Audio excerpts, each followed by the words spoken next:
మధుసూదన్ రావు గుర్తుపెట్టుకో, ఎల్లకాలం ఇలా మాదిరిగా ఉండదు. ప్రజాస్వామ్యంలో ఉన్నాం మనం. నీ టోపీ మీద ఉన్న సింహాలకు అర్థమేమిటో తెలుసా? అధికారంలో ఉన్న వాళ్లకు సెల్యూట్ కొట్టడం కాదు, ప్రజాస్వామ్యాన్ని కాపాడడం కోసం మీరున్నారు. చలి, జ్వరము, బాడీ పెయిన్స్, జలుబు, దగ్గు మొత్తం వచ్చేసినాయి మార్నింగ్ నుంచి.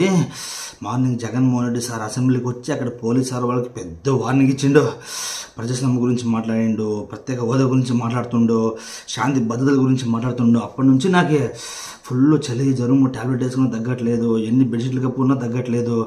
సార్ అంత పెద్ద వార్నింగ్ ఇద్దాం సార్, మేము తట్టుకోలేము సార్.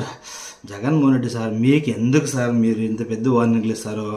మీరు ఎలాంటి వాళ్ళంటే ఇదిగో చూడండి సార్, బొక్కలు పడినటువంటి బెలూన్ లాంటి వాళ్ళు సార్ మీరు. ఈ బొక్కలు పడినటువంటి బెలూన్కి ఎంత గాలి ఊదినా కూడా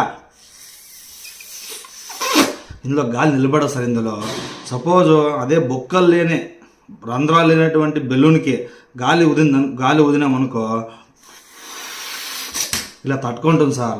అందుకే సార్ మీరు రంధ్రాలు పడినటువంటి బొక్కలు పడినటువంటి బెలూన్లు అని చెప్పి గుర్తుపెట్టుకొని దయచేసి ఇలాంటి పెద్ద పెద్ద వార్నింగ్లు, పెద్ద పెద్ద మాటలు మాట్లాడకని చెప్పి, మీకు ఎంత లేపినా, మీ కార్యకర్తలు ఎంత జాగ్పెట్టి లేపినా, మీకు ఎంత పంపు కొట్టినా మీ దగ్గర సత్తా లేదని చెప్పి ఆంధ్రప్రదేశ్ రాష్ట్ర ప్రజలు అందరూ గుర్తించుకొని జగన్మోహన్ రెడ్డి అనే వ్యక్తి రంధ్రాలు పడినటువంటి బెలూన్ లాంటి వాడు అని చెప్పి సందర్భంగా తెలియజేసుకుంటూ ముగించుకుంటున్నాను సార్.